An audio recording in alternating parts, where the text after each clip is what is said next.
tayo po ay magkapasimula dyan sa, tapusin na lang, mula po yan sa 33 hanggang 37. Yan, sabi po dito, basahin ko na lamang po sa Tagalog.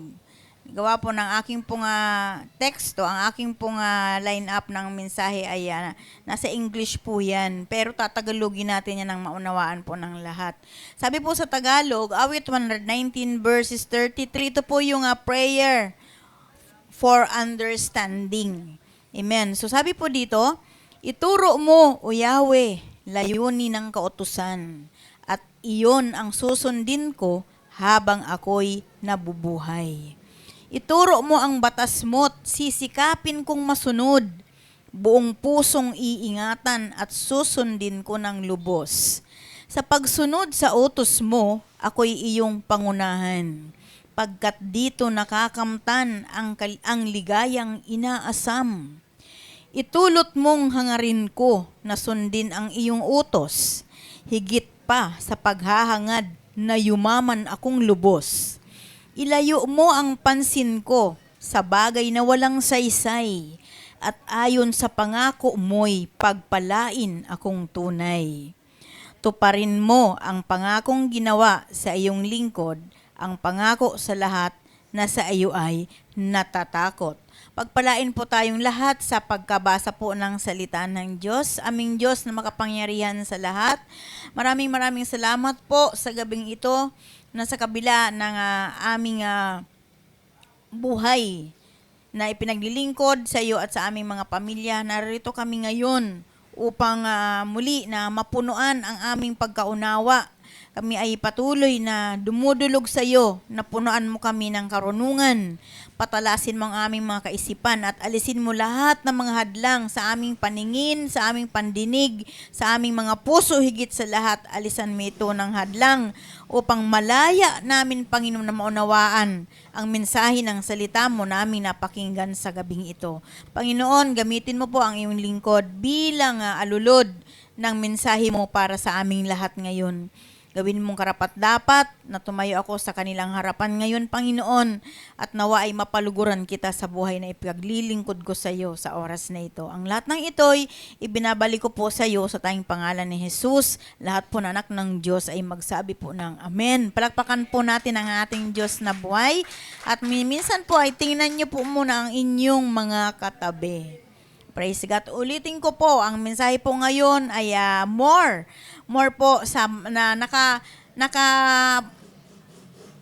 tutok sa puso po natin. Amen po ba? May puso ba tayo? Yan. So, ibig sabihin po ng talata nating mga binasa, ito po yung pagsusumamo ng pagkaunawa. Yan. So, kayo ba'y nananalangin na kayo ay magkaroon ng kaunawaan? Nananalangin po ba kayo? Kasi alam niyo po ba, mahirap po kung ang ating understanding ay nakakatutok lang doon sa mga literal na aspeto ng buhay natin, yung pangunawa natin. Kaya idalangin natin kung bakit, alam niyo ba, kung bakit tayo minsan, o lalahatin ko na, ibig sabihin, tayong lahat, amen po ba? Minsan tayo ay konting bagay lang, natitisod na tayo kasi nakapokus tayo sa mga bagay na literal. Amen? So, subukan natin, hingiin natin ang pagkaunawa natin sa Panginoon. Lord, bigyan mo ako ng understanding. Maunawaan ko ang salita ng Diyos na hindi ako lagi na-offend, yung malimit na na-offend tayo. Ibig sabihin niya, nakapokus ka doon sa mga bagay na wala namang kabuhay-buhay, wala namang kwenta. Amen po ba? So, yung walang kabuluhan.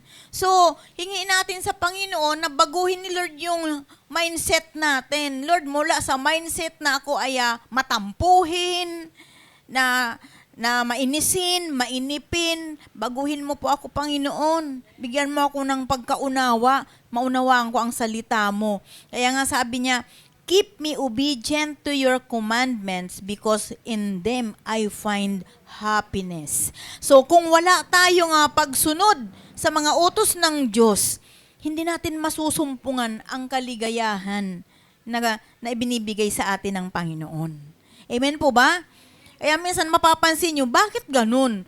Nagsimba naman ako, masaya naman ako sa simbahan. Bakit pag uwi ko, malungkot na ako? Ay, kaya pala, meron kasi akong narinig na negatibo.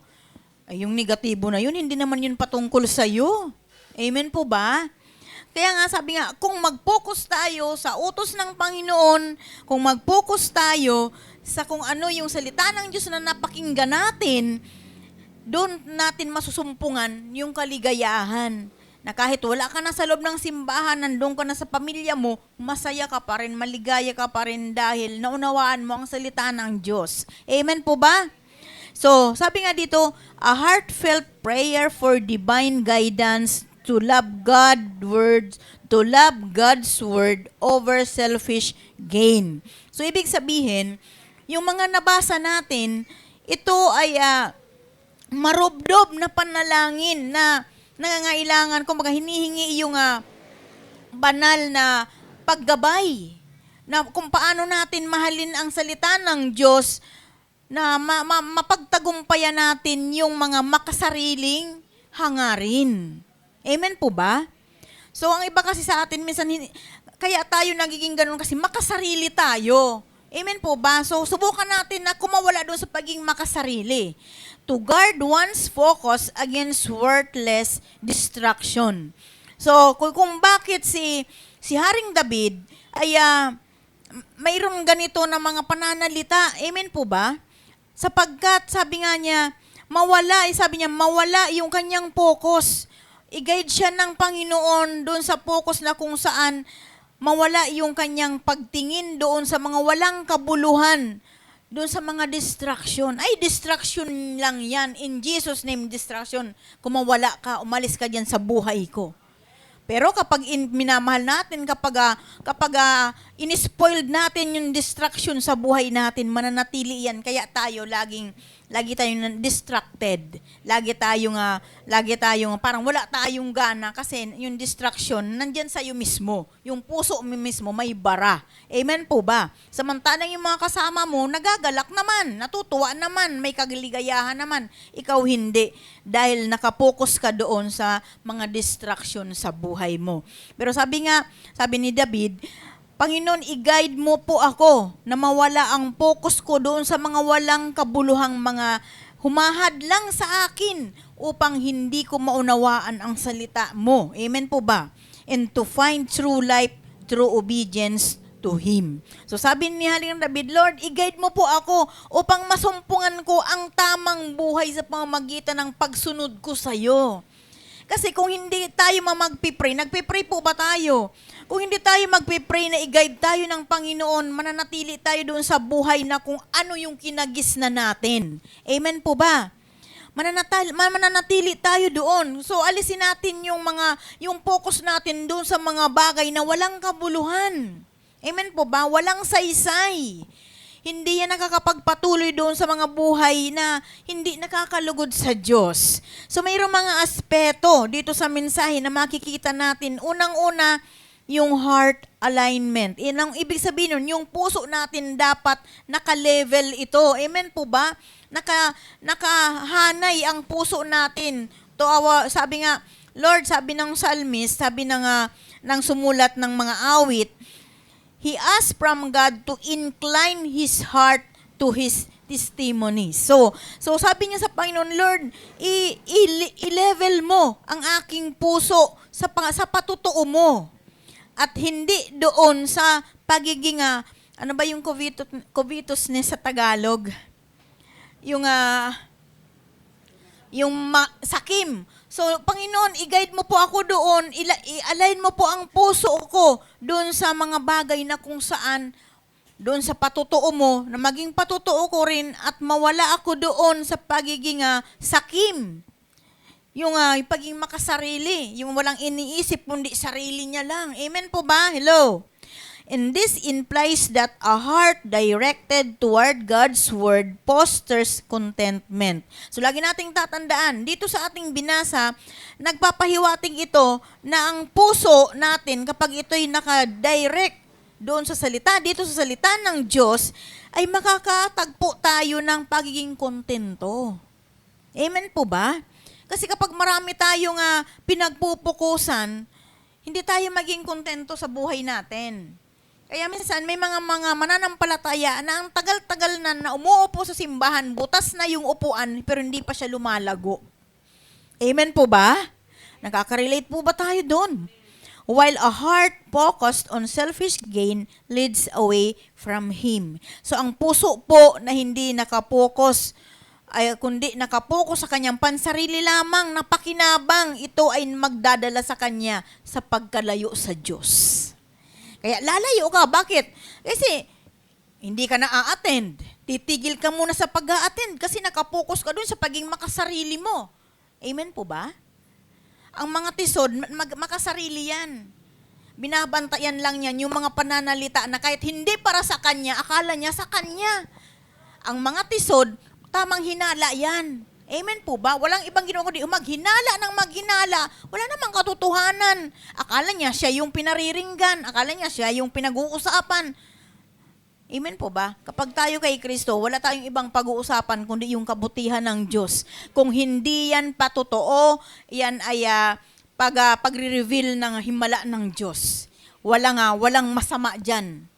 At iyan ay nagbubunga ng kalakasan sa isa't isa. Kaya nga, alam niyo po ba, kapag tayo nanghihina, huwag tayong pupunta doon sa mga kaibigan natin na hindi mananampalataya. Kasi lalo tayong pahihinain. 'Di ba? Kapag ikay nanghina, nako, bakit ka nandito? 'Di ba meron kayong samba ngayon? Ay ayoko na nga muna kasi natisod nga ako sa isang salita eh. Parang pinag-uusapan kasi ako doon sa church.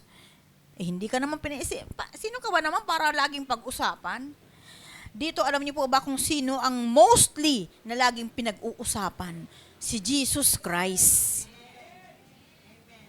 Amen? Pinag-uusapan lagi dito yung himala ni Lord, yung mga pangitain na magaganda. Amen po ba? Kasi, sabi ko nga, alam nyo, yung pangitain ko nung nakaraang, nung last week na midweek, pero wala tayong gawain. Nagkaroon ako ng talagang malalim talaga na vision na kahapon ko lang ini-reveal sa kanila. Amen po ba? Hindi yung chismis. Si Lord lagi ang bida. Amen po ba? Praise the Lord. So, isang aspeto muli dito sa ating binasa ay yung pagpapanatili. Amen po ba? Yung pagpapanatili ng focus natin. Sabi nga dito, turn away my eyes from looking at worthless things. Sabi na nga psalmist sa 37, ilayo mo po ang aking paningin para hindi ko makita yung mga walang kwentang bagay. Dapat ganun yung ating panalangin. Lord, yung puso ko, hawakan mo. Alisin mo yung pandinig ko doon sa mga negatibo. Kung may marinig kang negatibo, ano mo yun? Alisin mo yung paging negatibo noon at sabihin mo, Lord, alisin mo yung aking pandinig. Bingihin mo ako sa negatibo, bagkus bigyan mo ako ng spiritual na pandinig. Amen po ba? Praise the Lord. So, guarding our focus, pagpapanatili ng ating focus doon sa mga bagay na may kabuluhan, hindi sa mga bagay na walang kwenta. This is a plea for God's empowerment to turn away from distraction, vanity, or worldly idols that take focus of eternity and hold no lasting value. So, ibig sabihin, kapag sinabi natin sa verse 37, ito ay nagpapahiwatig na, Lord, i-empower mo ako, palakasin mo ako, Panginoon, na mawala yung aking focus sa mga distraction, sa walang kwentang bagay, or sa mga worldly na mga idols, yung pag-idol ko sa mga makamundong mga bagay, na kung saan hindi ito magpupuko sa aking buhay na walang hanggan. Lord, i-focus mo ako doon sa pang walang hanggang mayroong kabuluhang bagay. Amen? Kaya yun ang sabi ng psalmist dito sa verse 37.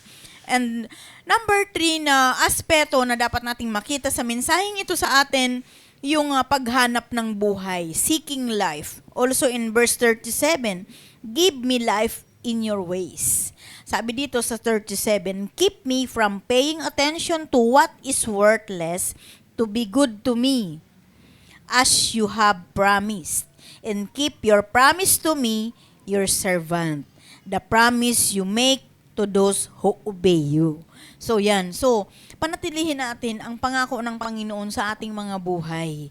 Bilang naglilingkod sa Kanya, huwag nating hayaan na mawala yung ating puso doon. Kaya nga sa ating paglilingkod, laging yung puso ang pinag-uusapan. Sabi nga, hindi kailangan na pilitin ka, kundi ikaw dapat yung mayroong willingness na puso sa paglilingkod sa Diyos. So this message highlights that true spiritual life, vitality, and freedom are found in walking in God's path rather than following one's own desire. So, ibig sabihin, naka-highlight ang mensahe ng Panginoon sa ating lahat ngayon, sa ating spiritual na aspeto ng buhay.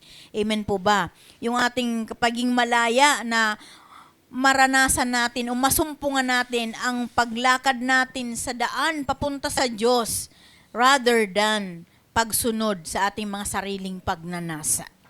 Ayan, so dapat kung mayroon man tayong mga self-desire, ano natin yung ating puso, Lord, alisin mo ko sa aking mga sariling pagnanasa dahil gusto ko, Panginoon, yung spiritual na desire, ilagay mo sa puso ko. Alam niyo po ba na kapag desire ang pinag-usapan, nahihingi yan sa Diyos. Nahihingi yan sa Panginoon. So anong dapat nating gawin? We must rely on God. Yung reliance natin sa Panginoon. The psalmist recognizes that they cannot turn their eyes away from worthless things on their own and ask God's supernatural help. So, ibig sabihin, kinikilala ng psalmist, ng sumulat ng mga awit, hindi nila pwedeng ilayo yung kanilang paningin sa mga walang kabuluhang bagay na sa kanilang sarili lamang, maliban na hingiin nila ang supernatural na power ng Panginoon. Kung tayo lang, hindi natin kaya na paglabanan yung ating mga worthless things na focus. Pero kapag hiningi mo yung supernatural help ng Diyos, Lord, ikaw lamang ang makapagpapabago sa akin. Ikaw lamang ang makapagpapamature sa akin bilang tagasunod mo. Kasi naniwala po ba kayo na marami pa pong mga immature ngayon? Pero lagi nating tatandaan. Sabi nga, hindi natin ito mapagtagumpayan kung hindi sa tulong at sa habag ng supernatural na tulong ng Panginoon sa ating lahat. Amen po ba? And then, ano ba yung dapat nating gawin? I-value natin ang salita ng Diyos. So, hindi kayo pwede na taon na kayo nandyan, nakaupo lang kayo na nakaupo, hindi kayo lumalago. Amen po ba? So, lagi nyo ring tatandaan na pagdating sa inyong mga tahanan, choose to read the Bible. Amen? Mas piliin nyo yung magbasa kayo ng salita ng Diyos. The Word treated as a delight in a guide. So, yan. So, yan yung ating pag-asa. Yan yung ating gabay. So, kailangan, i-value natin yan. I-value natin yung salita ng Diyos na ating napakinggan. Amen po ba? So, wala na tayong magiging rason. So, mayroon tayong live, mayroon tayong mga reels about sa Word. So, wala na tayong dadahilan pa na hindi ka lalago, na hindi ka magiging matured na Christian. And number 3 na dapat nating gawin, yung repentance. I-repent natin lahat. Lord, patawad kung naging immature ako. Lord, patawad po kung naging mamatisisurin ako. Kung hindi ko ito mapagtagumpayan, kung hindi sa tulong mo, Panginoon, kaya tulungan mo po ako. Dapat may kapangyarihan yung pakipag-usap mo sa Diyos. Amen po ba? Hello? So, in essence, these verses are a petition for God to change our desire and our focus so that we may live a life that pleases Him and finds true lasting satisfaction. So, ibig sabihin, sa kabuuan, in conclusion natin, itong mga talata na ating pinag-aralan ngayon, isa itong petition natin sa Panginoon na baguhin niya yung ating puso at yung ating paningin, alisin doon sa mga focus, sa mga makasanlibutan. Bakit daw po? Upang tayo'y makapamuhay ng isang buhay na nakakalugod sa Kanya at maramdaman natin, masumpungan natin ang totoong kaganapan sa buhay natin. Amen po ba? Yung satisfaction. Kaya, Nakakawawa kang tao kapag hindi ka nasa-satisfied sa buhay ng pagiging isang mananampalataya. Amen? Alam niyo po ba, marami po kasi iba na hindi sila nasa-satisfied sa word na kanilang napapakinggan. Pero alam niyo po ba, kung meron tayong spirit ng pagbabalyo, pagpapahalaga sa salita ng Diyos, we can find satisfaction. Amen po ba? Masasatisfied tayo. Kasi yung word na yun, mensahe yan sa atin ng Panginoon eh. Kinakausap tayo ng Diyos. Katulad ng psalmist. Akala natin yung mga manunulat, perpekto yan. Hindi rin. Kaya nila yan sinulat sa pamamagitan ng kapangyarihan ng Espiritu ng Diyos. Hiningahan niya ng Espiritu ng Diyos upang magkaroon niya ng kapangyarihan para sa pagkapanahonan natin ngayon, maging guide din natin ito. Amen po ba? So lahat yan. Hindi yan basta na sinulat lang dyan. Ang sumulat niyan, mayroon niya na taglay-taglay na kapangyarihan ng mula sa Diyos, yung kanyang espiritu. So dapat i-value natin yung lahat na ating napapakinggan, lahat na ating bawat linggo. Kaya nga, di ba, much better na mayroon tayong journal. Kasi yung journal na yan, diyan natin na ilalagay yung mga caption doon sa mga napapakinggan natin na mensahe. Yung mga mahalaga ba na mensahe na nag-i-impact sa ating puso, sa ating pandinig, na pag tayo na lang at naka-encounter tayo ng isang sitwasyon na related doon sa buhay na napag-aralan natin, mayroon tayong patotoo at mayroon tayong gabay na titingnan para mai-impart natin sa kanila yung ating natutunan. Yan yung isang susi sa paglago. Alam niyo po ba, kahit na linggo-linggo, nandyan kayo nakaupo, tuwing Miyerkules, nakaupo kayo dyan, kung yung ini-impart sa inyo, hindi nyo ina-apply sa buhay nyo at magamit kayo para sa iba, you will never be grow. Hindi kayo lalago. Kung taga-upo lang kayo, hindi kayo lalago kasi hindi kayo nagagamit. Pero kung sa pag-upo nyo dyan, dahil wala namang kapansanan yung inyong mga bibig at yung puso nyo naman ay malusog, kung malusog yan, magiging epektibo kayo, magiging progressive kayo, mamumunga kayo. Amen? Huwag nyo ika-offend yan. Kasi hindi ko naman ito sinasabi dahil sa sarili ko lang, dahil sa ako'y naging nasa laman. Tumatayo ako ngayon sa pangalan ng Panginoong Hesus at sa kanyang espiritu na siyang nag-guide sa akin. Dahil kung ako lang, wala akong kakayanan magturo. Kasi meron ako karunungan na literal. Kaya hiningi ko yung karunungan espiritual kasi kulang ako noon. Kaya sa kapangyarihan ng Panginoon, yung kanyang empowerment, doon tayo nagagamit ng Diyos. Hindi lang na pingkaw ka, na paralyze ka, hindi lang yan. Kapag malusog ang puso mo, matatag ang isip mo, may pananampalataya ka, magiging kang epektibo. Magiging epektibo. Kaya dapat kalakasan sa atin ito, hindi kayo manghihina, baka bukas tamimi na naman kayo. Huwag kayong ganyan. Hindi kayo makakapunta sa langit. Tandaan po natin, mainit po sa impyerno. Amen po ba? May naunawaan po ba tayo? Napakabuti ng Diyos. Palakpakan pa natin ang Panginoon once again. Hallelujah. Father God in heaven, we thank you for this opportunity tonight, Lord. Salamat sa karunungan na kaloob mo sa akin, Panginoon. Nawa ay nabigyan ko ng malaking kahulugan at malalim na pag-impact yung mensahe mo sa aming lahat ngayon. Tulungan mo po kami na may apply namin to sa aming mga buhay, whatever na word na napakinggan namin. Magamit namin ito para sa iba nang sa ganun, Panginoon. Makilala namin na ikaw ang may gawa kung bakit kami maging epektibo, maging mabunga kami, Panginoon. Salamat po, Panginoon, sa gabing ito. Naway na parangalan ka namin sa oras na ito. Ito pong aming dalangin sa tayong pangalan ni Jesus. Amen.